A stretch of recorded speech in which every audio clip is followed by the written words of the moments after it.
13ஆம் நாள் போர் அத்தியாயத்திலே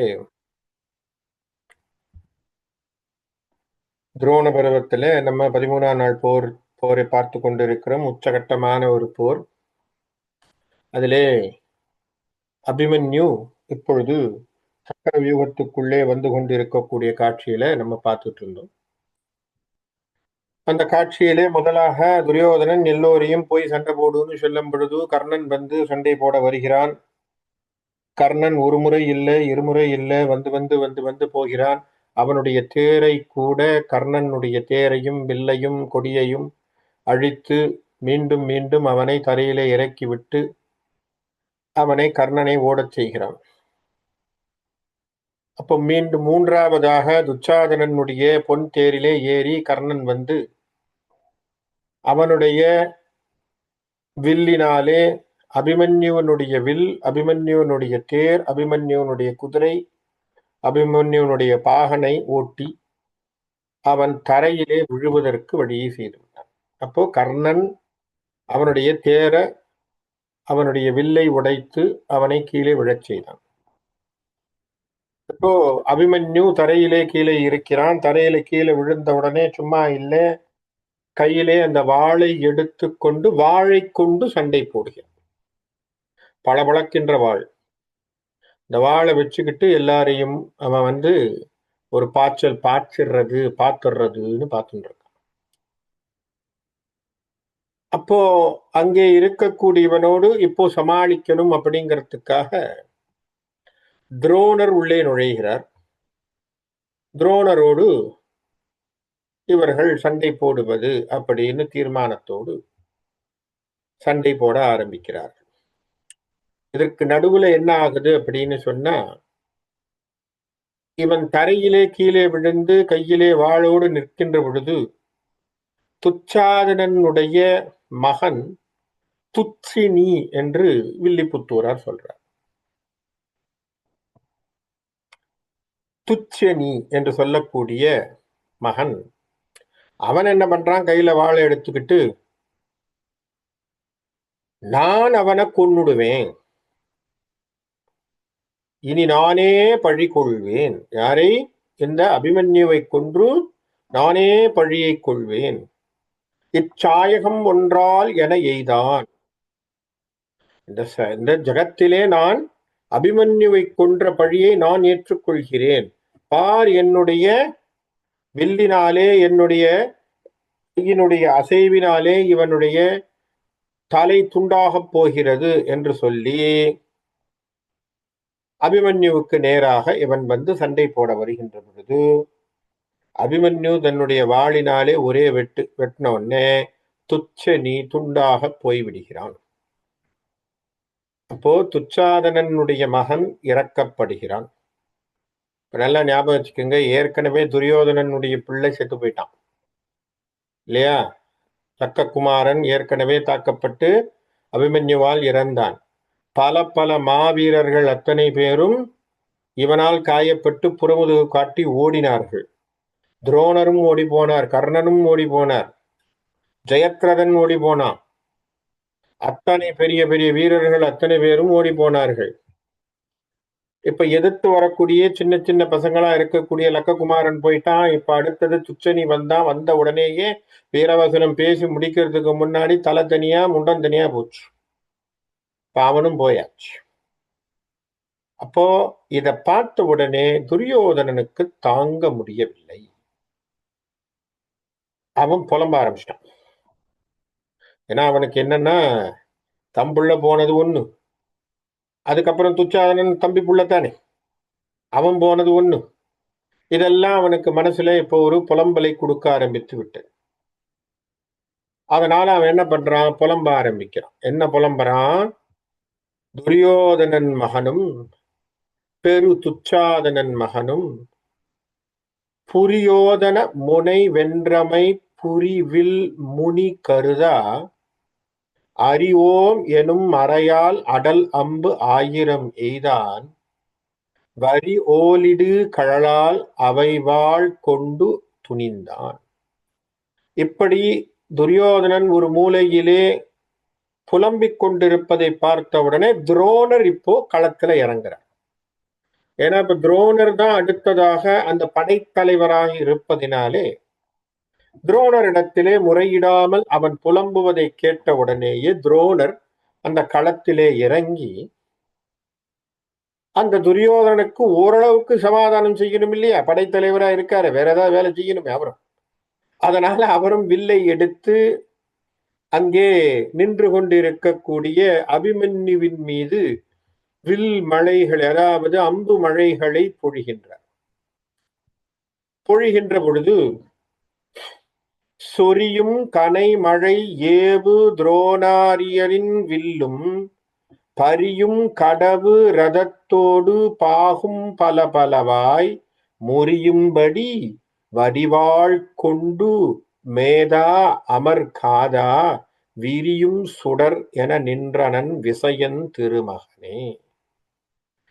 இவர் எவ்வளவு அம்புகளை அவன் மீது போட்டாலும் கையில் இருக்கக்கூடிய வாளை வச்சு அத்தனை அம்புகளையும் மடக்கி சமாளிச்சு அப்படியே நிக்கிறான். எப்படி நிக்கிறானா, விரியும் சுடர் என அப்படியே சூரியன் போல் நின்று கொண்டிருக்கிறான் அந்த களத்திலே. இப்ப துரோணருக்கு ஆச்சரியமா இருக்கு.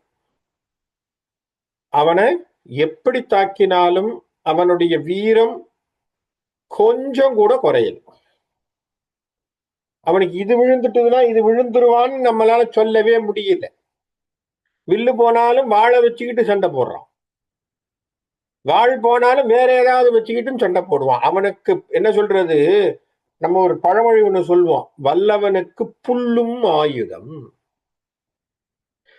அவனால் சண்டை போட முடியும். காரணம் அது என்ன சொல்றது, புலிக்குட்டி மாதிரி தான் அது. யாருக்கு பிறந்தது அப்படி எப்படித்தான் இருக்கும். யார் ட்ரைனிங் வேற, கிருஷ்ணர் ட்ரைனிங். தாய் மாமா யாரு, கிருஷ்ணர், கிருஷ்ணனுடைய ட்ரைனிங். அப்ப எப்படி இருக்கும் அந்த பிள்ளை? அதுக்கான வீரமானது உள்ளுக்குள்ளேயே பிறவியிலே வந்த வீரம். அது நிக்குது. அப்படி சண்டையை போட்டுக்கொண்டு அப்படியே அபிமன்யு நின்று கொண்டு நிக்கிறான், அப்படியே கதிரவனை போல். இப்ப துரோணர் அவனோட திரும்பவும் சண்டை போடுறார். சண்டை போட்டா இவன் பாருங்க, இப்ப நல்லா யோசிச்சு பாருங்க, துரோணர் தேரில் இருந்து அடிக்கிறார், அபிமன்யு தரையிலே நின்று கொண்டிருக்கிறான், கையிலே வாளை வைத்துக் கொண்டு. சரியா?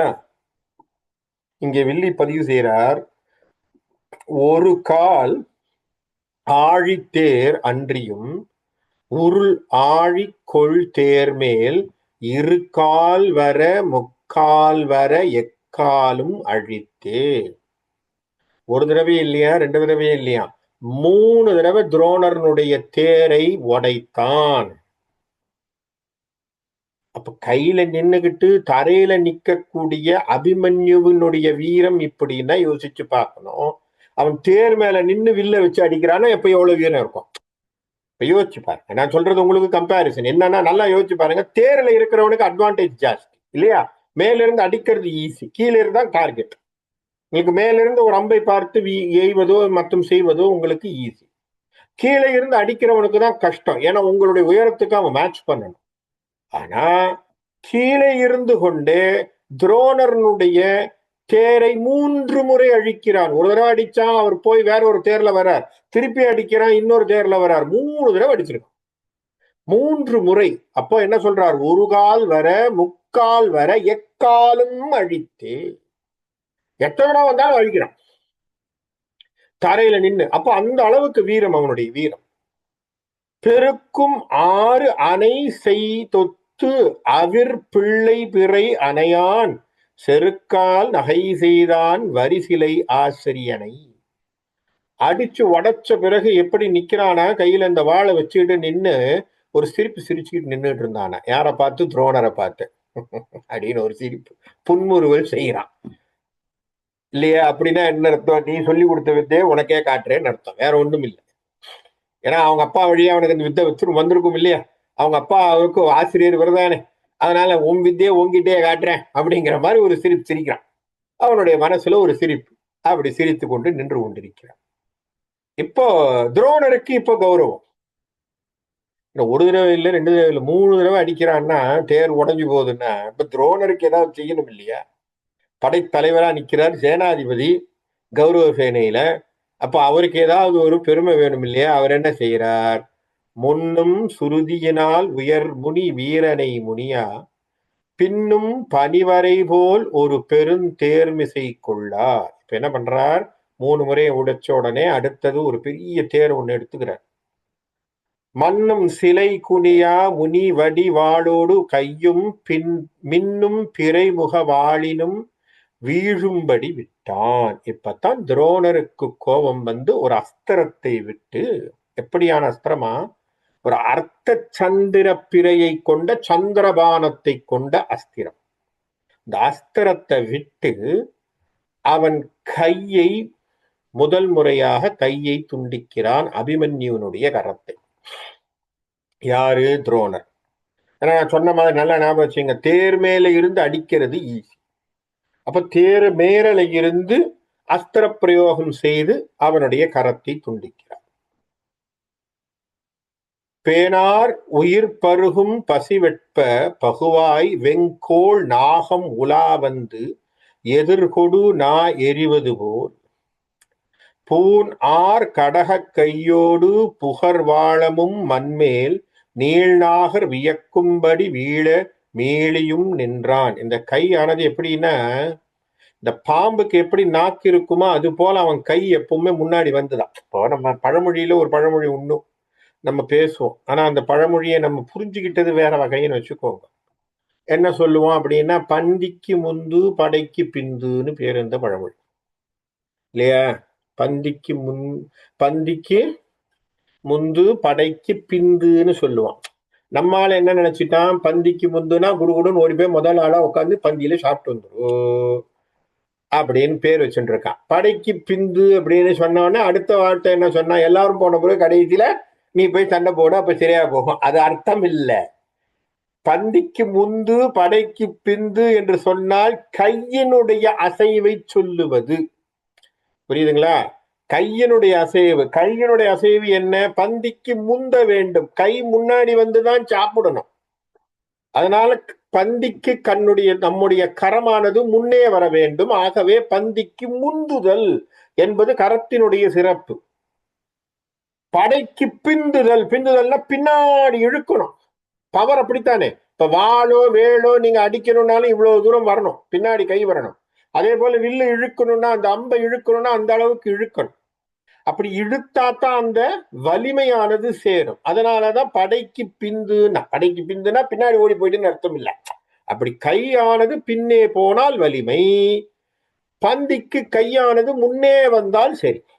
அப்படி இருப்பதுதான் அர்த்தம். இப்ப எதுக்காக இதை சொல்றான்? அப்ப அந்த கையானது முன்னே வந்தும் பின்னே போயும் அவனுக்கு எப்படி இந்த வாழை சுத்தக்கூடியதா இருக்கு இல்லையா? அது எப்படி இருக்கான்? ஒரு நாகப்பாம்பினுடைய நாக்கானது எப்படி உள்ள போய் வெளியில வந்து உள்ள போய் வெளியில வருமோ, ஒரு சர்ப்பத்தை போன்ற ஒரு தினுசுல அங்கே அபிமன்யு செய்த சமயத்தில் துரோணர் இட்ட ஒரு அம்பினால் அவனுடைய ஒரு கரம் துடிக்கப்பட்டு அந்த கரமானது கீழே விழுது.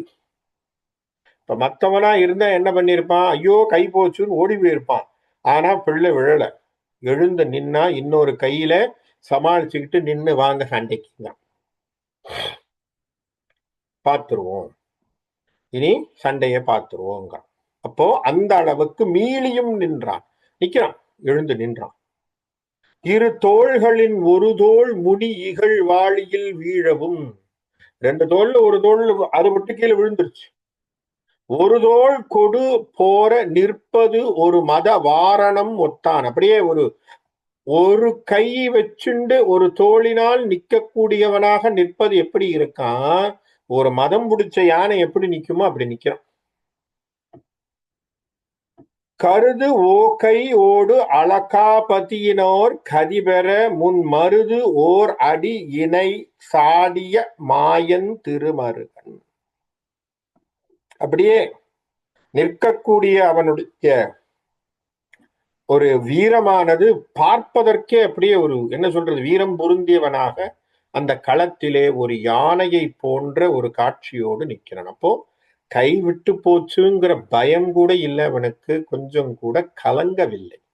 அடுத்தது என்னங்கிற மாதிரி. ஏன்னா அவனுக்கு ஒரே சிந்தனை, ஜெயம். போருக்கு வந்தாச்சு, சண்டை போடணும், ஜெயிக்கணும். அந்த ஒரே சிந்தனையோடு அந்த அபிமன்யுவானவன் சண்டை போட்டுக் கொண்டிருக்கிறான். அப்ப என்ன பண்றான், தன்னுடைய தாய்மாமனாகிய கண்ணன் அவனுக்கு உபதேச மந்திரம் ஒண்ணு இருக்கு. போருக்கு ஆரம்பிக்கிற முன்னாடி ஒரு நாள் அவனுக்கு ஒரு மந்திரம் சொல்லித்தர, எந்த ஆயுதமும் உனக்கு இல்லைன்னா, இது எதுக்காக சொல்லி கொடுத்திருக்காரு, அவருக்கு தெரியும் பின்னாடி எது நடக்கும்னு. நம்மளுக்கு தெரியாத விஷயமே கிடையாது. அதனால அவர் என்ன சொன்னார், அப்பா பிள்ளையா இருக்க நீ சண்டைக்கு போற, அவர்கிட்ட அப்படித்தானே சொல்லணும். நீ எல்லாம் போய் எல்லாம் இழந்து நீ நிப்பேங்கிற மாதிரி சொல்லக்கூடாது இல்லையா. அதனால அவர் என்ன சொல்லியிருக்கார், எந்த ஆயுதமும் நீ நிராயுதபாணியாக ஒரு முறை போரிலே நிற்கக்கூடிய கட்டம் ஏற்பட்டால் அங்கே கீழே ஏதாவது ஒன்று உருளையாக இருக்கும் என்று சொன்னால் அதை எடுத்து நான் சொல்லுகின்ற இந்த மந்திரத்தை ஜபம் செய்தால் அந்த உருளையாக இருக்கக்கூடியது சக்கராயுதமாக பயன்படும். என்னுடைய சக்கராயுதமான பவர் அதுக்கு வரும். அப்ப என்ன பண்றான், கீழே ஒரு கை போச்சு, அந்த கையில தான் வாழ் வச்சிருந்தான், அந்த வாழ் கீழே போச்சு, இன்னொரு ஒரு கை தான் இருக்கு. சுத்தி பார்க்கறான், பார்த்தா போர் தானே, போர்க்களத்திலே தேரெல்லாம் உடிக்கப்பட்டு கீழே விழும்போது தேரினுடைய ஒரு சக்கரம் இருக்கும் இல்லையா. அவர் என்ன சொன்னார், உருளையா இருக்கக்கூடிய ஏதாவது ஒண்ணு எடுத்துக்கோன்னு சொன்னார். அந்த உருளையாக இருக்கக்கூடிய சக்கரத்தை ஒரு கையில தூக்குறான். எது, ஏதோ ஒரு தேர் சக்கரம், யாருதுன்னே தெரியல, அந்த சக்கரத்தை கையில எடுத்தான். தன் மாதுளன் முதல் நாள் உரைதரு மந்திரம் ஒன்றால் எல் மாமணி உருள் ஒன்றினை எரி சக்கிரமாக்கி. இப்ப அந்த என்ன பண்ணிட்டான், அந்த தேர் சக்கரத்தை எடுத்து அப்படியே சக்கராயுதமா மாத்திட்டான். கல் மாறி விளக்கும் கிரியன மேல்வரு கருதார் வில் மாறி விளக்கா அதுகோடு யாரையும் வீழ்த்தினான். இப்ப கையில அந்த சக்கராயுதமா வச்சுட்டு நிக்கிறது எப்படி இருக்கான், அந்த காலத்துல கோவர்தனகிரிய தூக்கிட்டு நின்னாரே கிருஷ்ணர் மாதிரி இவன் கையில ஒரு சக்கராயுதத்தை வச்சு நின்னுட்டு இருக்கான். எவன் வந்தாலும் அதை வச்சு தாக்குறான். சக்கராயுதத்துக்கு வலிமை அதிகம், நமக்கு எல்லாருக்குமே தெரியும். சக்கராயுதத்துக்கு வலிமை அதிகம், ஏன்னா அது விஷ்ணுவினுடைய ஒரு ஆயுதம்.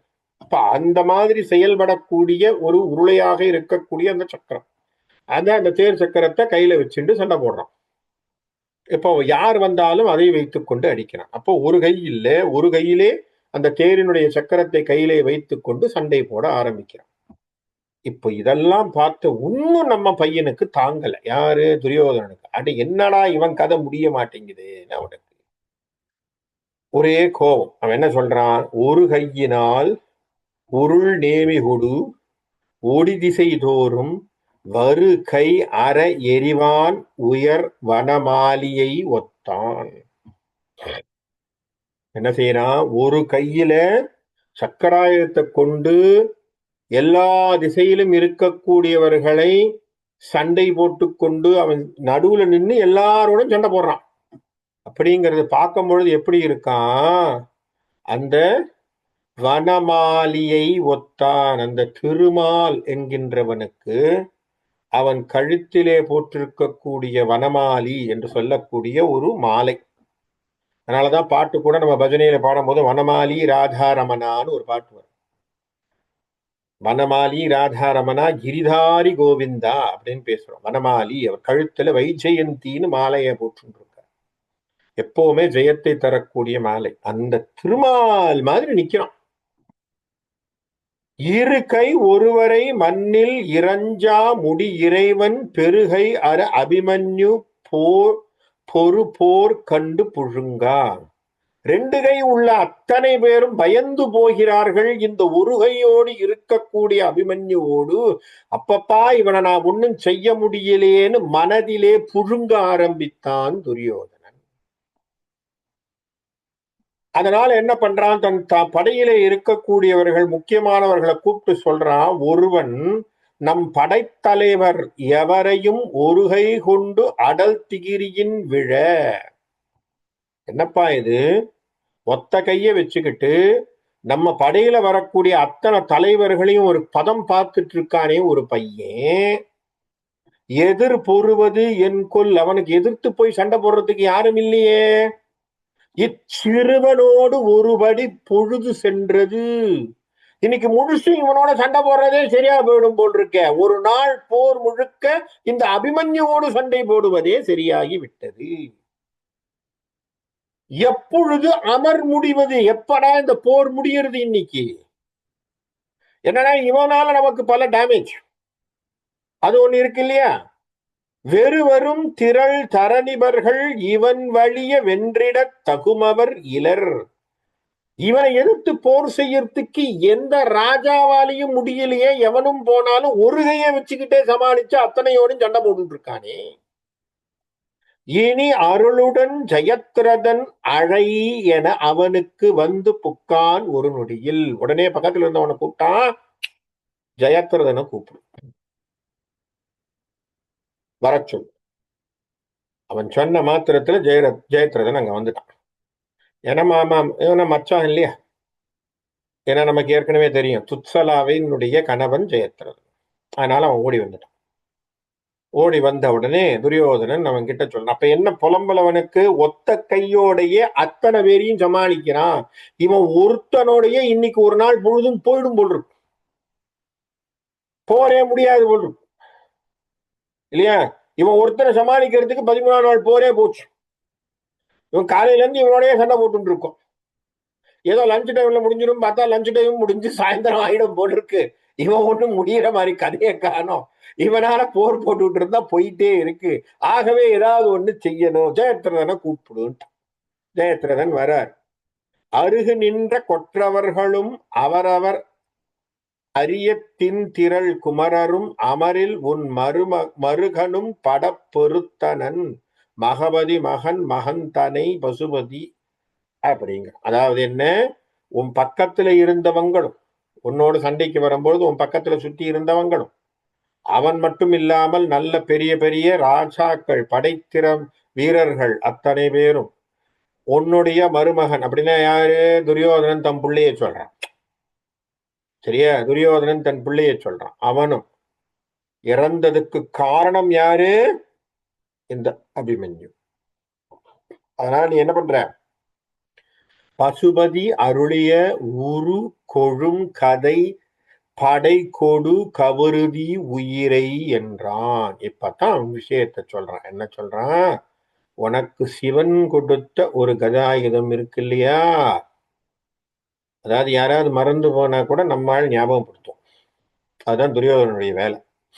உனக்கு சிவபெருமான் கொடுத்த கதை இருக்கு இல்லையா? அதை கொண்டு என்ன பண்ணு, என்ன வார்த்தை சொன்னான் பாருங்க. உரு கொழும் கதை படை கொடு கவருதி உயிரை. அவனை கொல்லுங்கிறான். ஸ்ட்ரெயிட்டா வார்த்தை, வேற எதுவும் சொல்லல. அவனோட சண்டை போடுன்னு சொல்லல, அவனை கொல்லு என்று எடுத்து உரை செய்ய. அப்படி உரையை சொன்னான். அரசனை இருகையும் குவித்து அருளுடன் விடைகொளும் எழில்கொள் சிந்துவுக்கு ஒருதனி முதல்வனே. அப்போ சிந்து தேசத்தினுடைய ராஜாவாக இருக்கக்கூடிய ஜெயத்ரதன் துரியோதனனுக்கு நமஸ்காரம் பண்ணிட்டு சரின்னு கிளம்புறான். அப்போ துரியோதனனுடைய கட்டளை என்ன? ஜெயத்ரதனுக்கு சிவபெருமான் கொடுத்த கதாயுதத்தை கொண்டு அபிமன்யுவை கொல்லு அப்படின்ட்டு. இப்போ அந்த உத்தரவு கிடைச்சு போச்சு. முதல்ல சிவபெருமான் கொடுத்த கொன்றை மாலையை வைத்து பிரினா, அதை பிரிச்சாச்சு. அதுல தான் பீமனையும் வந்து சேர விடாம தடுத்தான். இப்ப அடுத்தது என்ன சொல்லிட்டான் ஜெயத்ரதன் இடத்துல? சிவபெருமான் கொடுத்த கதையை வைத்து அபிமன்யுவை கொள். இதுல ஒரு விஷயம் தெரிஞ்சுக்கணும். என்னன்னா, இந்த அஸ்திரங்களோ இந்த விசேஷமான விஷயங்களோ உங்களுக்கு கையில கிடைச்சிருக்கு இல்லையா? இதை ஒரு முறை தவிர மறுமுறை இவர்களால் பிரயோகம் செய்ய முடியாது. புரியுதுங்களா? யார் மேல இவங்க போடுறாங்களோ அதோடு சரி, அதனுடைய பலன் முடிஞ்சு போச்சு. அதுக்கப்புறம் மீண்டும் அதை திரும்பவும் அவர்களால் எடுத்து கொண்டு வந்து சண்டை போட முடியாது. அது எப்பவும் யூஸ் பண்ற மாதிரியான பொருள் இல்லை. அதை நம்ம புரிஞ்சுக்கணும். ஒரு அஸ்திரமும் சரி, இந்த மாதிரியான ஒரு பொருள்களும் சரி, போர்க்கள பொருள்களுமாக இருந்தாலும் அதை ஒரு முறை நீங்கள் பிரயோகம் செய்தால், அந்த சக்தியோடு நீங்கள் பிரயோகம் செய்தால் அது மறுமுறை செய்ய முடியாது. அது அவ்வளவுதான், அது போயிடும். மீண்டும் யார் கொடுத்தாங்களோ அவங்க கிட்டே போயிடும். அப்படிதான் நாகாஸ்திரமும் சரி, அப்படிதான் பிரம்மாஸ்திரமும் சரி, அது எல்லாமே அப்படித்தான் அதனுடைய செயல்பாடுகள். அப்போ ஜெயத்ரதன் கையிலே இருக்கக்கூடிய அந்த கதையானது வேற யாருக்காக கூட பயன்படுத்தி இருக்கலாம். நல்லா யோசிச்சு பாருங்க. அபிமன்யுவை அழிப்பதற்கு அவன் யூஸ் பண்ணிட்டான்னா இனி அந்த கதையினால பிரயோஜனம் கிடையாது, அவ்வளவுதான், முடிஞ்சு போச்சு இல்லையா? அபிமன்யுவை அழிப்பதற்கு அவன் அந்த கதையை உபயோகப்படுத்தினான் என்று சொன்னால் மற்ற பஞ்சபாண்டவர்களுக்கு அந்த கதைகள் யூஸ் பண்ண முடியாது. ஆகவே ஜெயத்ரதனுடைய வீரமானது அதுக்கப்புறம் ஒன்றும் பெருசா எடுபடாது. இப்ப புரியுறது உங்களுக்கு? அதனாலதான் இவன் என்ன பண்றான்னா he is making others to lose their strength. உண்மையா சொல்ல போனா துரியோதனன் தவறுதான் செய்யறான். என்ன செய்யறான்? அவரவர்கள் தன் கையிலே வைத்திருக்கக்கூடிய மிக உயர்ந்த அஸ்திர சஸ்திரங்களை இவன் என்ன பண்றான்? சின்ன சின்ன டார்கெட் மேல அடிக்க சொல்லி சொல்றான். ஏன்னா இவனுக்கு சமாளிக்க முடியாததுனால. நான் சொல்ற புரியுதுங்களா உங்களுக்கு பாயிண்ட் என்னன்னு? அப்ப என்ன ஆகுது? கௌரவ சேனையிலே பெரிய சக்தி வாய்ந்த அஸ்திர சஸ்திரங்களை வைத்திருப்பவர்கள் கூட அந்த பொருளை இழந்து விடுகிறார்கள். காரணம் துரியோதனனுடைய தூண்டுதலினாலே. ஆனா பாண்டவர்களுக்கு அந்த மாதிரி பெருசா அஸ்திர சஸ்திரம் எல்லாம் கிடையாது. எக்ஸப்ட் ஒரே ஒரு அஸ்திரம் அர்ஜுனனுக்கு கிடைச்சது, அது பசுபதாஸ்திரம் மட்டும்தான். வேற யாருக்கும் அஸ்திர சஸ்திரங்கள்லாம் யாருக்கும் எதுவுமே கிடைக்கல. அவர்கள் தானாக நின்றுதான் ஜெயித்தார்கள். புரியுறதா? இதுதான் இவர்களுக்கு வித்தியாசம். அதனாலதான் நீங்க பாத்தீங்கன்னா கௌரவ சேனையில இருந்த அத்தனை பேருக்கும் பல பல பலன்கள் இருந்தது. ஆனால் அவர்கள் உபயோகித்த இடங்கள் எங்க? புரியுதா? அவங்க உபயோகித்த இடங்கள் எங்கே? நீங்க பாத்தீங்கன்னா அதே போல கர்ணன் சக்தி அஸ்திரம்னு ஒண்ணு வச்சிருப்பான், பின்னாடி வரும். இந்த சக்தி அஸ்திரத்தை கொண்டு போய் கடோத்கஜன் மேல போடுறான்.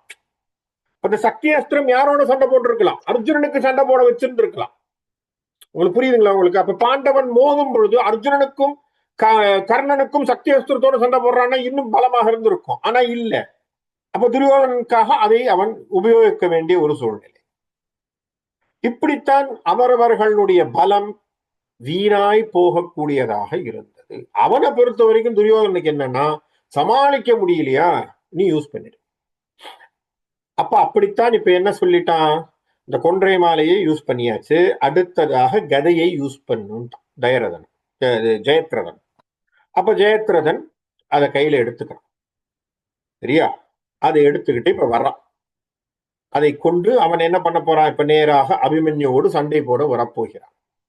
உரக வெண்கொடி தரணிபன் அலமரும் உளம் மகிழ்ந்திட கதி பல பட வரு துரகதம் பிணிந்து அணிகொள் ரதமிசை துவசமும் தொடுத்து அடல் உடை வளவனை.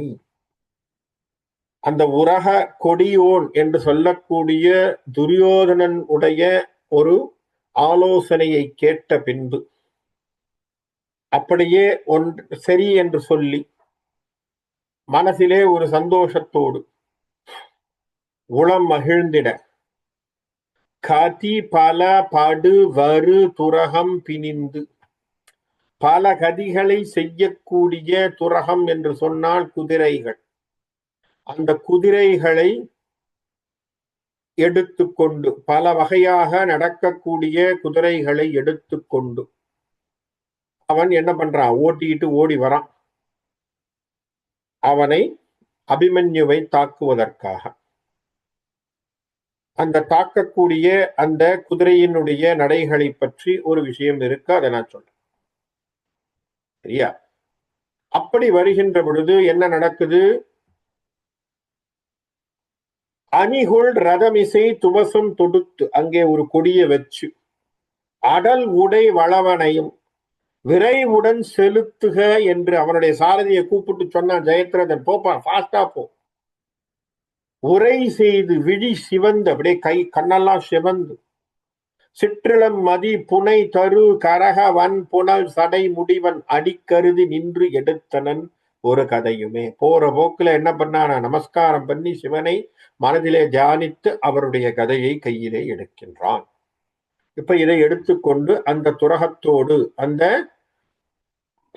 அங்கே வரக்கூடிய அந்த குதிரையோடு எடுத்துக்கொண்டு வருகிறார். இதுல அழகான ஒரு பதம் சொல்லப்பட்டது என்னன்னா, கதி பல பட அப்படின்னா பல வகையிலே ஓடக்கூடிய குதிரைகள் அப்படின்னு. இதுல என்ன பல கதி என்று சொன்னால் 5 வகையான கதிகள் உண்டு அப்படின்னு குதிரைக்குன்னு ஒரு சாஸ்திரம் இருக்கு. சரியா? அந்த சாஸ்திரத்தின்படி 5 வகையான நடைகள் குதிரைக்கு உண்டா. அந்த 5 வகையான நடைகளை பற்றி அவர்கள் அழகாக பேசுகிறார்கள். அதை இந்த கமெண்டேட்டர் நமக்கு கொடுத்திருக்கார். அந்த 5 வகையான நடை என்ன அப்படின்னா, ஆஸ்கதிதம் முதல் நடை, ஆஸ்கதிதம், தோரிதகம், ரேச்சிதம், வல்கிதம், புலுதம் அப்படின்னு 5 நடை, பஞ்ச நடை இருக்கு. ஆஸ்கந்தித்தம், ஆஸ்கந்தித்தம் அப்படிங்கிறது முதல் நடை. இதுல என்ன அப்படின்னா, அந்த நடைக்கு என்னன்னா, அந்த குதிரை எந்த விதமான ஒரு சஞ்சலமும் இல்லாமல், சஞ்சலம்னா எந்த டைவர்ஷனும் கிடையாது, இல்லாம ரொம்ப வேகமாகவும் இல்லாம ரொம்ப நிதானமாகவும் இல்லாம சமகதியில போய் கொண்டு இருக்கும். இது ஒரு நடை. பாருங்க, குதிரைக்கு என்னென்னலாம் நடைகள் இருக்குன்னு அந்த காலத்துல என்னென்னலாம் எழுதி வச்சிருக்கான் பாருங்க. சரியா? ஆஸ்கந்தித்தம் அப்படின்னா என்ன அர்த்தம்? சமமா நடக்கிறது, எந்த விதமான டிஸ்டர்பன்ஸும் இல்லாம குதிரை பாட்டுக்க சமமா அது பாட்டுக்க போயிட்டே இருக்கும். அதுக்கு பேர் அஸ்கந்தித்தம். தோரிதகம் அடுத்த, அதை விட கொஞ்சம் வேகமா போறது, சமநடையிலிருந்து கொஞ்சம் வேகமா போறது, அதுக்கு பேரு தோரிதகம்னு பேர். ரேச்சிதம் அப்படின்னு சொன்ன ஒரு தாளத்தோட போறது. இப்ப நம்ம குதிரைன்னு ஒரு சவுண்ட் ஒண்ணு கொடுக்குறோம் இல்லையா, டக்கடா டக்கடா டக்கடா டக்கடா, ஒரு குதிரைக்குன்னு ஒரு சவுண்ட் ஒண்ணு கொடுக்குறோம், அது பேர் என்ன? ரேச்சிதம். அந்த குதிரை ஒரு தாளக்கட்டுல போகக்கூடியது. சரியா? தாளக்கட்டோடு அது போகக்கூடியதாக இருந்தால் அது ரேச்சிதம். அடுத்தது வல்கிதம். இந்த வல்கிதம் அப்படிங்கிறது என்ன அப்படின்னா, முன்னங்கால தூக்கி அப்படி வேக வேகமா ஓடும். சில சமயம் பார்த்துருந்தா குதிரையில வேகத்தை பார்க்கும்போது முன்னங்கால் ரொம்ப தூரத்துக்கு போகும், அப்படி தூரம் போய் போய் ஓடும்.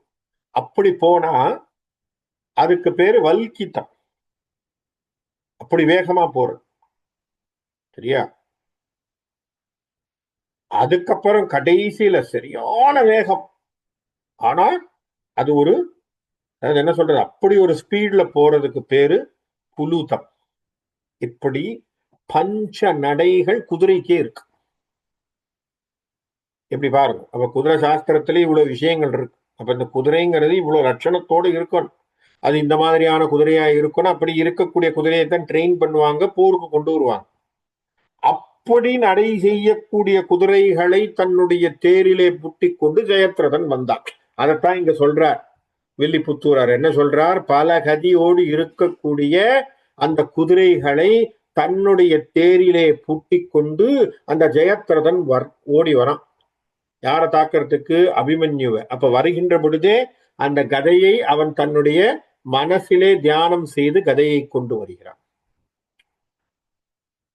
அப்ப என்ன பண்றான் அப்படின்னா, இப்பதான் ஒரு சின்ன விஷயம் என்ன நடக்குது அப்படின்னா, அபிமன்யு அவன் கதையை எடுத்திருக்கிறான் என்று சொன்ன உடனே இவன் என்ன பண்ணிருக்கலாம்? தன் கையிலே இருக்கக்கூடிய சக்கராயுதம் தன்னுடைய மாமன் கொடுத்த மந்திரத்தாலே சக்கரமாக இயங்கக்கூடியதை அதையே வச்சிருந்திருக்கணும். இவன் கதை எடுத்தான்னு சொன்ன உடனே இவனும் கதைக்கு மாறுகிறான். அவன் கையில இருந்த சக்கரத்தை போட்டுட்டு அங்கே போரிலே அங்க சண்டைக்கு விழுந்த போர் வீரர்களுடைய ஒரு கதை ஒண்ணு கிடைக்குது. அந்த கதையை உருவி தானும் கையிலே கதையை கொண்டு ஜெயத்ரதனோடு சண்டை போடுறதுக்கு நிக்கிறான். அதுதான் பிரச்சனை. மரளி தண்டு என கொலை புரி தொழில் மிகு வலிய தண்டு கைகொளும் அளவினில். அவன் என்ன பண்றான்? எதிரில் ஜெயத்ரதன் தண்டு என்று சொன்னால் கதையை கொண்டு இவனை கொல்லணும்னு வேகத்துல அவன் வர்றத பார்த்த உடனே இவன் விரல் புனைந்த கை திகிரி ஒழிய இப்ப என்ன பண்ணிட்டான்? கையில வச்சிருந்த சக்கரத்தை தூக்கி எறிந்தான். நல்லா பாருங்க, கிருஷ்ணர் கொடுத்த சக்கரம் என்பது மந்திரம். அது சக்கரம் கையில வச்சிருந்தானா ஜெயத்ரதன் இவனை அடிச்சிருக்க முடியாது. அங்கேயும் ஒரு விதி விளையாடும். அப்ப என்ன பண்ணிட்டான், அதை தூக்கி போட்டுட்டு இவன் என்ன பண்ணிட்டான், முன்வினை அழிந்து பற்றலர் முதுகிடு விழ திரள் விலங்கு பொன் கதை கொடு விரைவோடு திருகி. அங்க போர்க்களத்திலே எவனோ ஒருவன் புறமெதுகு காட்டி ஓடிய பொழுது விட்டு சென்ற கதையை தன் கையிலே எடுக்கிறான் அபிமன்யு. சரியா? எடுத்து என்ன சொல்றான், ரெண்டு பேரும் இப்ப சண்டைக்கு போறான். அவன் வந்தான், இப்ப பாரு உன் கதையை முடிக்கிறேன். இவன் சொல்றான், வா உன் கதையை நான் முடிக்கிறேன். ரெண்டு பேரும் நிக்கிறான் சண்டை. நின் கதைக்கு இது கதை என்று சொல்லி ரெண்டு பேரும் கையில நின்றுட்டு உரை உற விளம்பி அப்பெருகளம் முழுதும் உறும் எரிந்தது ஒத்து உவகையோடு அதிரவே. ரெண்டு பேரும் அவ்வளவு பெருசா சத்தம் போடுறான். சத்தம் போட்டு ரெண்டு பேரும் சண்டைக்கு இறங்குறான்.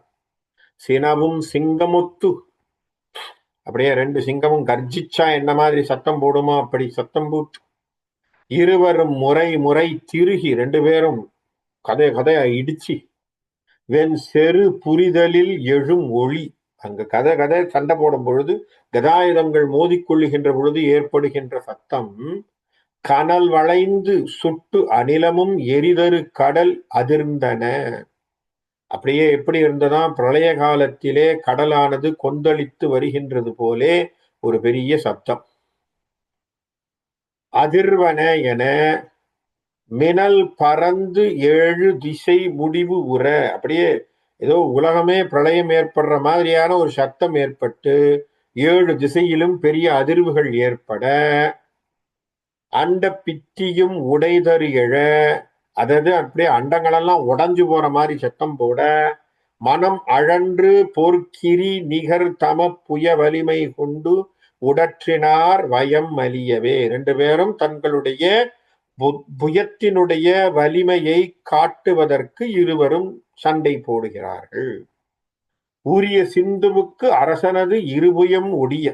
அப்பவும் பாருங்க, இவன் கையில வச்சிருக்கக்கூடிய கதையினால ஜெயத்ரதனுடைய ரெண்டு புஜத்தையும் தாக்குறான், அடிக்கிறான். அப்பவும் விடல அபிமன்யம். அப்ப என்ன பண்றான், ஒத்த கையில கதையை வச்சுட்டு அந்த கதையினால தாக்கி இருக்கான். தாக்கும் பொழுது ரெண்டு தோள்பட்டையில அடி நம்ம ஜெயத்ரதனுக்கு.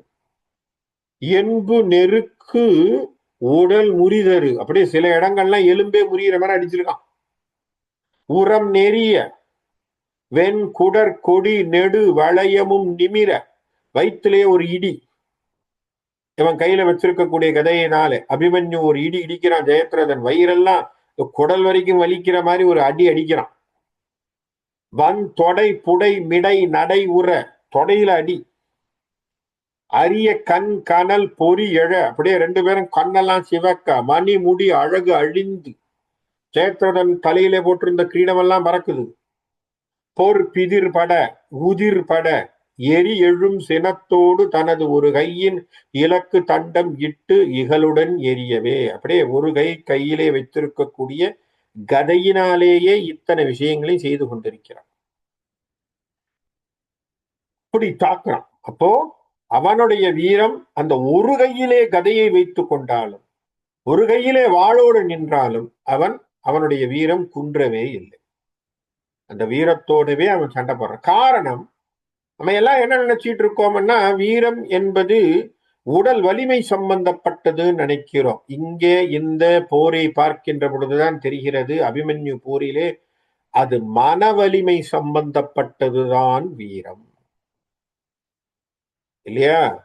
ஒத்த கை போச்சுனாலே பயந்து போயிடுவான். பயந்தவன் வீரம் இல்ல, பயந்தவன் போர்ல தோத்துருவான், முடிஞ்சு போச்சு. அரண்டவன் கண்ணுக்கு இருண்டதெல்லாம் பேய்ங்கிற மாதிரி நம்ம பார்த்த உடனே பயந்துட்டோம்னா பயந்த பிறகு அங்கே போர் நடப்பது சாத்தியம் இல்ல. அப்ப நம்ம நிக்க போறது இல்லை. அப்ப நெஞ்சு உரம் என்பது, மன வலிமை என்பதுதான் வீரத்தின் அழகு. அதுதான் நம்ம இங்க பாக்குறோம். அந்த அபிமன்யுவுக்கு எவ்வளவு வந்தாலும், அவன் எவ்வளவு தாக்கப்பட்டாலும் அவன் நிக்கிறான், எதிர்த்து நிக்கிறான், கைபோது நிக்கிறான், தேர் போயிருக்கு நிக்கிறான். அவனால் நின்று சமாளிக்க முடியுது என்று சொன்னால் அவனுடைய மன திடம். வசையரும் புகழ் குருகுல திலகனை மருது இரண்டு ஒடித்தவர் திருமருகனை விசயன் மைந்தனை பானை முகில் மிசை வரு விபுதர்த்தம் குலத்து அதிபதி பெயரனை அசைவு இல் வந்திரல் பகை முனை நிருபரை அடைய வென்று கட்டழகுடை அபிமனை இசைகொள் சிந்துபுக்கு அரசனும் ஒரு கதை இரு கை கொண்டு எடுத்து இகழுடன் எரியவே. எப்பேற்பட்டவனாக அவனுக்கு பேசப்படுகிறது. எந்த விதத்திலேயும் எந்த இடத்திலேயும் குறைவில்லாத திலகமாக, குருகுலத்தினுடைய திலகமாக இருக்கக்கூடியவன் யார்? தருமன், யுதிஷ்டிர். அப்பேற்பட்டவனுடைய தம்பி புள்ள. அது மட்டும் இல்ல, யாருடைய மருமகன்? கண்ணனுடைய மருமகன், கிருஷ்ணனுடைய மருமகன். கிருஷ்ணனுடைய மருமகன் எப்படி? இந்த மருத மரங்கள் ரெண்டு நிக்குது, சின்ன பிள்ளையா போய் உரல்ல போய் ரெண்டு மருத மரங்களையும் சாய்த்தவனாகிய கிருஷ்ணன், ஒடித்தவர் திருமருகன். விசயன் மைந்தன் சொல்லணுமா? அர்ஜுனனுடைய பிள்ளை. பனை முகில் மிசை வரு விபுதர்த்தம் குலத்து அதிபதி பெயரனை. எப்பேற்பட்டவனாக இருக்கக்கூடியவனுடைய குலத்திலே வந்தவன் இல்லையா? பெரிய குலத்திலே வந்தவன், சந்திரகுலம் அவர்களுடைய குலமே. அந்த குரு என்று சொல்லக்கூடிய குருகுலத்திலே வந்தவர்கள். அசைவு இல் வந்திரல் பகை முனி நிருவரை அடைய வென்று கட்டழகுடை அபிமனை. அப்பேற்பட்டவன் எந்த விதத்திலையும் மனம் தளராமல், அசைவு இல்லாமல் வீரத்தோடு நிற்கக்கூடியவனாகி அபிமன்யுவை இந்த ராஜாவாகிய, சிந்து ராஜாவாகிய ஜெயத்ரதன் ரெண்டு கையால் அவனோடு சண்டை போடுறான்.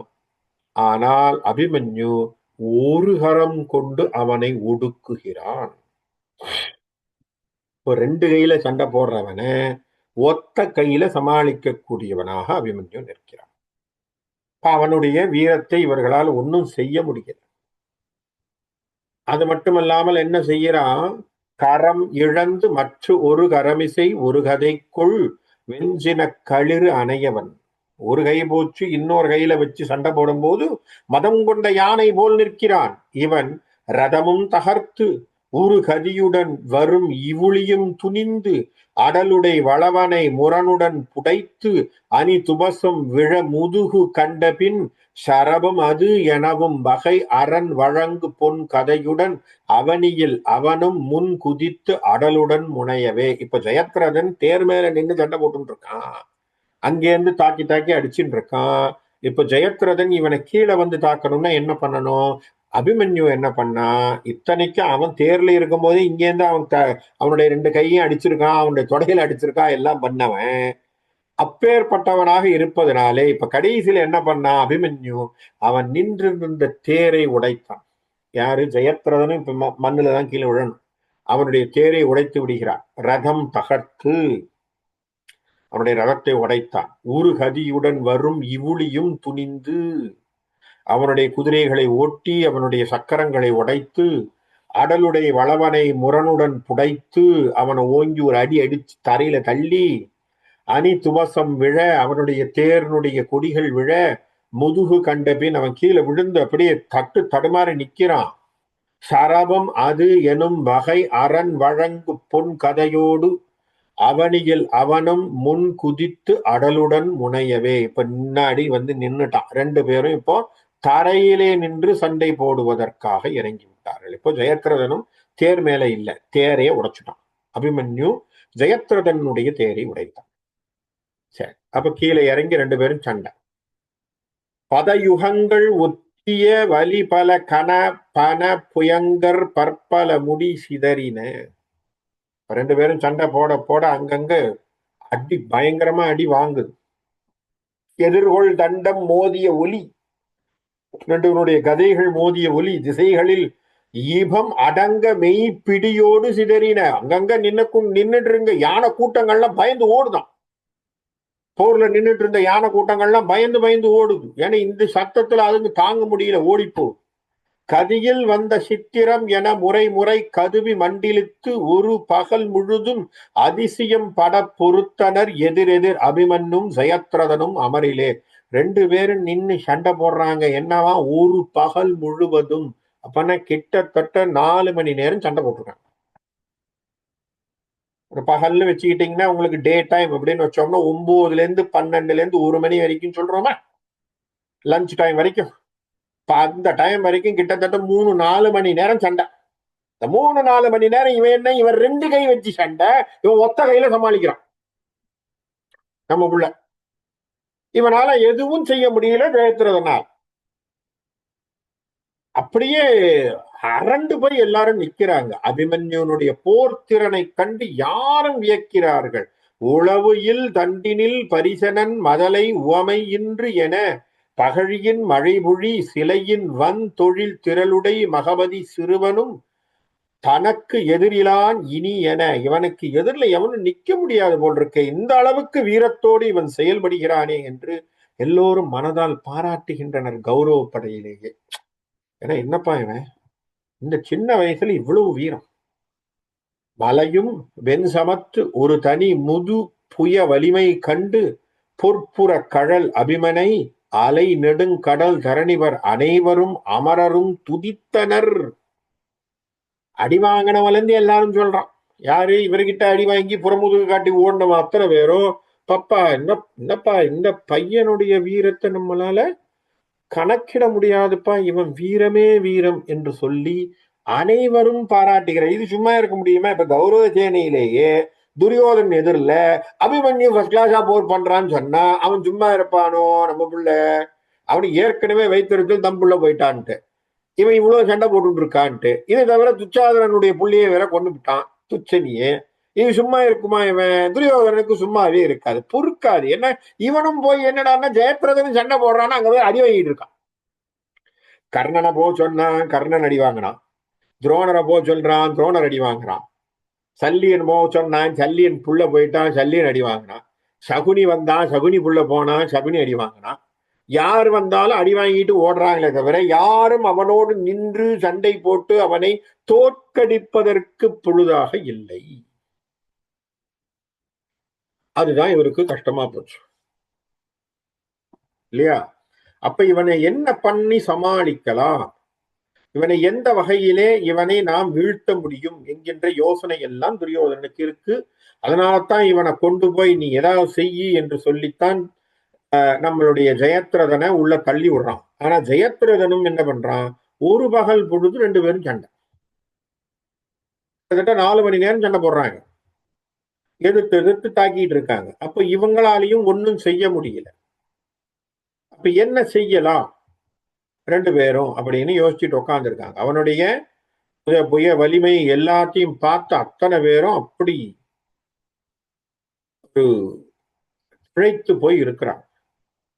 இப்ப என்ன செய்யறது அப்படிங்கிறதுக்காக எல்லாருமே ஒரு யோசனையிலே இருக்கின்ற பொழுது என்ன நடக்குதுன்னு பார்ப்போம். இப்போ அழுகு பந்தர் இட்டன மிசை விசையோடு கமுது இனங்கள் இட்டன பல காரணமும் எழு கவந்து இட்டன பல பௌரிகள் இருபுறங்கள் இட்டன எதிர் அழிபடை ஒழுகு செம்புணல் குருதியின் வருநதி உதித்தும் சிவப்பு உறும் வகை பெருகலின் முழுகி எஞ்சி இட்டன சுழி இடை இடை முகிலின் வெண்குரல் கசரத துரகமே. அப்படி அவர்கள் போட்ட சண்டையினுடைய ஒரு வியப்பினை சொல்லக்கூடிய பாட்டா இருக்கு. எப்படி சொல்றார் அப்படின்னு பார்ப்போம். என்னன்னா, அப்படியே கழுகள் எல்லாம் அங்க இறந்தவர்களை சுற்றி சாப்பிடக்கூடியவர்களாக, எப்படின்னா அப்படியே கழுகுகள் எல்லாம் அங்க வட்டம் பிடிக்கிறது. சரியா? அங்க மேல வட்டம் போட்டு கொண்டு இருக்கின்றன, பந்தல் போட்ட மாதிரி இருக்கான் இடைவிடாது. அது மட்டும் இல்ல, கமுது இனங்கள் பேய்களுடைய வகைகள் எல்லாம் கூத்தாடலாம். இறந்தவர்கள் பக்கத்துல இந்த பேய்கள் எல்லாம் கூத்தாடுவது போல் கூத்தாடி கொண்டிருக்கின்றன. அங்கே சில உடல்கள் எல்லாம் இங்க துண்டாயி அங்க துண்டாயி கிடக்கிறதெல்லாம் கிடக்குதான். அநேகமாக கீழே விழுந்ததெல்லாம் இருக்கான் ஒரு புறத்துல. அது மட்டும் இல்லையாம், அங்க சண்டை போட்டு ஓடியதுனாலே அந்த ரத்த குருதியானது ஓடிக்கொண்டிருக்கிறது, ஒரு நதி போல் ஓடிக்கொண்டிருக்கிறது. சரியா? அதுல என்னன்னா அங்கங்க நீங்க பாத்தீங்கன்னா சில உறுப்புகள் எல்லாம் கீழே கிடக்குது, அப்படியெல்லாம் கிடக்குது. அந்த மாதிரி இவனோடு சண்டை போட்டது. சில சமயங்கள் அங்கே யானை, சில சமயங்கள் குதிரைகள், சில சமயங்கள் தேரினுடைய பாகங்கள் எல்லாம் உடஞ்சு போய் கிடக்குது. அப்பேற்பட்ட போர்க்கள காட்சியாக அங்கே காட்சி மையப்படுத்தப்படுகிறது வில்லிபுத்தூராரனுடைய ஒரு வகை. அந்த இடத்திலே இவர்கள் இருவரும் சண்டை போடுறாங்க.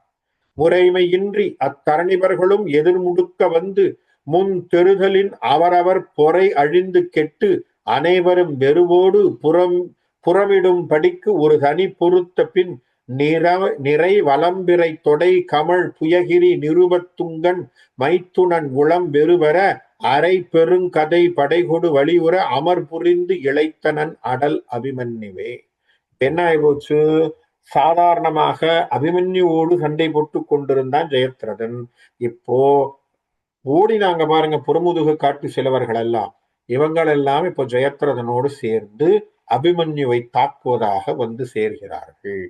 அப்போ அபிமன்யு கிட்டத்தட்ட ஒரு 4 மணி நேரம் சண்டை போட்டிருக்கான் ஒத்த கையோடு. இப்போ அவனுக்கு இயற்கையாகவே ஒரு சோர்வு வரத்தான் செய்யும் இல்லையா?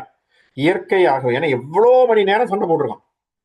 கிட்டத்தட்ட சக்கர வியூகத்துக்கு உள்ள புகுந்ததிலிருந்து சண்டை, தொடர்ந்து சண்டை, அப்புறம் ஒரு கை போன பிறகும் சண்டை, ஒரு கதையை வைத்து வாழ் வைத்துக் கொண்டு சண்டை, சக்கரத்தை வைத்துக் கொண்டு சண்டை, கதையோடு சண்டை, அதே 4 மணி நேரம் போட்டிருக்கான். அப்ப இவ்வளவு சண்டை போட்ட பிறகு அவனுக்கு இயற்கையாகவே அவனுடைய உடம்பிலே ஒரு சளைப்பு வரும் அல்லது இழைப்பு வரும், உடல் சோர்வு ஏற்படும்.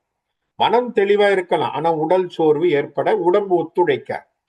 அப்ப என்ன ஆகுது? அதுதானே வீக் மூவ்மெண்ட்னு சொல்றது. ஏன்னா எங்க அவன் பிசிக்கலா கொஞ்சம் டயர்ட் ஆகும் போதுதான் இவங்க அடிக்க முடியும். அவன் மயங்கி மெய் தளர்வுடன் மெளிவுறும் இறுதி கண்டு அவனால சமாளிக்க முடியல. அவன் கை அப்படியே இழுக்குது. சோர்விலே அவன் விழுகின்ற சமயத்தில் இனி தேறுவது கடன் என அவனை கொண்டு பற்குண மதலையை அவன் அருகு வந்து அடுத்து அணி புய வழிகொடு சிவன் அஞ்செடுத்து உரை செய்து தொழுது ஒரு சிகர தண்டம் விட்டு எரிதலின் எரிதரு பவனன் அன்று குத்தின கிரி என விசைபட விழுந்தது அப்பருமணி முகுடமே. அவனுக்கு சோர்வு ஏற்பட்டு தன்னுடைய கையினால் தளர்வு ஏற்பட்டு அவன் அப்படி ஒரு நிமிடம் அந்த சோர்வுல அப்படி மழிகின்ற பொழுது முடிஞ்சுறான் கதைன்னு சொல்லி டக்குன்னு அந்த சிவபெருமானுடைய அஞ்செழுத்து நாமத்தை சொல்லி அந்த கதையை வலிமை கொண்டு ஓங்கி அவன் தலையில அடிக்கிறான் ஜெயத்ரன். அடித்த உடனே அந்த பிள்ளை கீழே விழுந்துட்டான். அபிமன்யு கீழே விழுந்து மாண்டான். இப்போ அபிமன்யுவை சாய்த்தது ஜெயத்ரன். அப்போ எந்த சமயத்திலே அத்தனை சண்டை போட்டு அந்த பிள்ளை ஒத்த கையில சண்டை போட்டு அவ்வளவு பேரை சமாளிச்சு அவன் களைத்த தருணத்தில், அதுதான் வீக்னஸ் சொல்றான். அந்த வீக்னஸ் பாயிண்ட்னு ஒண்ணு இருக்கும் பாருங்க. இந்த வீக்னஸ் பாயிண்ட்ல அடிக்கிறது. அப்ப என்ன ஆகுது? அவனுக்கும் நேச்சுரலா சோர்வுங்கிறது வரத்தானே செய்யும். சின்ன பிள்ளை அவனுக்கான அந்த சோர்வு ஏற்படுகின்ற பொழுது அப்ப என்ன பண்றான் ஜெயத்ரதன்? அந்த சிவனை அஞ்செழுத்து உரை செய்து சிவன் நாமத்தை ஜபித்து தொழுது ஒரு சிகர தண்டம் விட்டு அதை எடுத்து அந்த கையில கதையை எடுத்து எரிதரு பவனன் அன்று குத்தின கிரி என விசைபட விழுந்தான். அப்படியே ஒரு பெரிய மலை சாஞ்சா எப்படி இருக்குமோ அது போல அவனுடைய தலையில ஓங்கி பலம் கொண்டு தாக்குகிறான் ஜெயத்ரதன். அதிலே அப்பருமணி முகுடமே அப்படியே கீழே விழுந்து அப்படியே கீழே விழுந்தான். தலை துணிந்து தட்டிட விழ தலை அப்படியே அடிப்பட்ட உடனே துடிக்குது. இவன் ஒரு தனது தின் கையில் கதை கொண்டு தரியலன் நிலையறிந்து புக்கு உரை எரிதலில் நெறி நெறிந்து அத்தரணிபன் உடலும் மலை மறித்தது ஒத்து அபிமன்யுனர் உடலும் மகிழ் தலத்தனில் தரி அற விழுத்தலின் அலை எரிந்த மைக்கடல் புரளவது என அரவம் விஞ்சிட்டது களம் அடையவே. அப்போ கிட்டத்தட்ட பெரிய பாம்பை ஒண்ணு அப்படி ஓங்கி அடிச்சா அந்த பாம்பு எப்படி சுருண்டு கீழே விழுமோ, அடிச்ச உடனே அந்த பாம்பு துடிச்சு விழும் பாருங்க. அது போல அவன் அடிபட்ட உடனே, தலையில அடிபட்ட உடனே தலையினுடைய பாரம் அவன் விழுந்ததுல அவன் கீழே விழுந்து உடம்பு துடிச்சு அவனுடைய உயிரானது அந்த களத்திலே அவன் மாண்டு போகிறான். அப்படியே எல்லோரும் அப்படியே திகைத்து போறான். மாயனாம் திருமாவன் தனஞ்சயனாம் திருத்தாதை வானோர்க்கெல்லாம் நாயனாம் பிதாமகன் மற்று ஒரு கோடி நராதிபரும் நண்பனாய் வந்தோர் சேயனாம் அபிமன்னுவாம் செயத்திரதன் கைபடுவான் செயற்கை வெவ்வேறு அயனாள் அவனிதலத்து இவன் விதியை வெல்லும் விறகு ஆர் வல்லரோ. இங்கே அழகாக வில்லிபுத்தூரார் சொல்றார், எப்பேற்பட்ட புள்ளப்பா இந்த புள்ள, யார் தெரியுமா? கிருஷ்ணனுக்கு மருமகன். இந்த அவதாரத்தினுடைய நோக்கமாக இருக்கக்கூடிய பெரிய கிருஷ்ணனுடைய மருமகன் மாயனாம் திருமாமன், தனஞ்செய்யனாம் திருத்தாதை. அப்பா யாரு? அர்ஜுனன். வானோர்க்கெல்லாம் நாயனாம் பிதாமகன். யாரு? பிதாமகன் பீஷ்மர், அவனுடைய வழி. மற்ற ஒரு கோடி நராதிபரும் நண்பனாய் வந்தோர். அப்பா அப்படியே தர்மனுக்கு எத்தனை பேர் சப்போர்ட்டா வந்தாங்க. சேயனாம் அபிமன்யுவாம், அப்பேற்பட்ட இடத்திலே தர்மனுக்கு பெரியப்பாவுக்கு கட்டளைக்கு இணங்க சேயாக வந்தவன் அந்த போரிலே 13ஆம் நாள் போர் என்று. ஏன்னா பெரியப்பா சொல்லித்தானே உள்ள வந்தான் சண்டை போடுறது. சேயாக வந்தவன் ஜெயத்ரதன் கைபடுவான். கடைசியில ஜெயத்ரதன் அடி வாங்கி கீழே விழுவானா? செயற்கை வெவ்வேறு ஆயனாள். செயற்கை, இயற்கை இல்லை இது. இயற்கையில நடக்க சாத்தியமே இல்லை. ஆனா செயற்கையாகவே ஏதோ ஒன்று நடந்து விட்டது அவனிதலத்து. இப்படி நடக்கிறதுக்கு காரணம் என்ன தெரியுமா? அவன் வீரத்தினால் அவன் வீழவில்லை, அவன் மன வலிமையினால் அவன் வீழவில்லை, அவனுடைய பிறப்பினால் அவன் வீழவில்லை. எதனால் விழுந்தான் என்று சொல்லி கேட்கின்ற பொழுது வில்லி சொல்கின்றான், அவ்விதியை வெல்லும். அது விதிடா, அதுதான்டா விதி. யாராலையும் அழிக்க முடியாத அந்த புள்ளையை யாவன் அடிச்சான்? ஜெயத்ரதன் அடித்தான் என்று சொன்னால் ஜெயத்ரதன் வீரம் அல்ல, அது விதி, அவ்வளவுதான். அவ்விதியை வெல்லும் விறகு ஆர் உளரோ. யாருப்பா இருக்கா இந்த உலகத்துல அந்த விதியை மாற்றுறதுக்கு? எவனிடத்திலே சக்தி? ஆகவே விதியினால் வெல்லப்பட்டான் அங்கே அபிமன்யுவே தவிர வீரத்தினால் அவன் என்றைக்கும் குறையவில்லை என்பதை வில்லிபுத்தூரார் நமக்கு சொல்லாமல் சொல்லக்கூடிய இடம் இந்த 13ஆம் நாள் போரினுடைய அத்தியாயம். ஆகவே அபிமன்யுவனுடைய வீர மரணம் பெரிய பாதிப்பு. என இனிமேத்தான் அர்ஜுனனுக்கு விஷயம் தெரியணும், தர்மனுக்கு தெரியணும், பாண்டவர்கள் பக்கத்திலே இப்பேற்பட்ட மகாவீரன் இறந்தாங்கிற விஷயம் தெரியணும். இதையெல்லாம் தெரிய கிருஷ்ணருக்கும் விஷயம் தெரிய எல்லாம் வரும். இனிமேத்தான் எல்லோருக்கும் தகவல் தெரிய வரப்போகுது. அவர்கள் அதை எப்படி ஏற்றுக்கொள்ள போகிறார்கள், எப்படியெல்லாம் அவர்கள் அதை சமாளிக்கப் போகிறார்கள், அதற்கு மறுநாள் அவர்கள் என்ன செய்ய போகிறார்கள் அப்படிங்கிறதெல்லாம் இனி வரக்கூடிய போரிலே, இந்த 14ஆம் நாள் போரிலே 13ஆம் நாள் போரினுடைய தொடக்கமாகத்தான் இருக்க போகுது. காரணம், ஜெயத்ரதன் அழிவுதான் 14ஆம் நாள் போரே. தம்புள்ளைய கொன்னவன அர்ஜுனன் துரத்தி அடிப்பான். ஏன்னா அது ரொம்ப முக்கியம். தம்புள்ளைய அடிச்சுட்டான். இனி அதனால்தான் சொன்னோம், நம்ம என்ன சொல்லணும், 13ஆம் நாள் போரில் இருந்து நியாயமான போராக செல்லவில்லை. ஏன்னா இவர்கள் அநியாய முறையை ஆரம்பித்த உடனேயே நான் ஒத்த பிள்ளைய இத்தனை பேர் சூழ்ந்து அடிக்கிறாங்க. அதுவே தப்பு. அடிபட்டு ஓடி போனவன் அத்தனை பேரும் அப்படியே எல்லாரும் சேர்ந்து அடிக்கிற மாதிரி உள்ள பூந்து அடிச்சா, இப்ப இதெல்லாம் நம்ம யோசிக்க வேண்டிய விஷயம். நம்ம சொல்லலாம், போருக்குன்னு வந்த பிறகு அதெல்லாம் நீ பேசலாமாங்கிறதெல்லாம் பேசலாம். ஆனா நியாயம்னு ஒண்ணு இருக்கு. நீங்க என்ன பண்றீங்க? கொன்றை மாலையை வைத்து பிரிக்கிறீர்கள் இல்லையா? வாங்கிய வரத்தை வைத்து கொண்டு அடிக்கிறீர்கள். அது வரைக்கும் அவர்கள் யாரும் அந்த மாதிரி விஷயங்கள் எங்கேயுமே யாரும் செய்யல. அப்போ இனிமேல் தான் அவரவர்கள் என்ன செய்வாங்க, இந்த மாதிரியான விஷயங்கள் எல்லாம் அவர்களும் செய்ய ஆரம்பிப்பார்கள். அதற்கு இந்த 13ஆம் நாள் போரினுடைய தொடக்கம் ஒரு தொடக்கமாக இருக்கும். அபிமன்யுவினுடைய வீர மரணம் என்பது ஒரு பெரிய அதிர்ச்சியை பாண்டவர் பக்கத்திலே கொடுக்கும். அது என்ன, அதை எப்படி சமாளிப்பார்கள், அதனுடைய தொடர்ச்சி என்னங்கிறத அடுத்த வாரம் அதனுடைய வகைகளை பார்ப்போம்னு சொல்லி இன்றைக்கு இந்த இடத்திலே நிறைவு செய்கிறேன். நன்றி, வணக்கம்.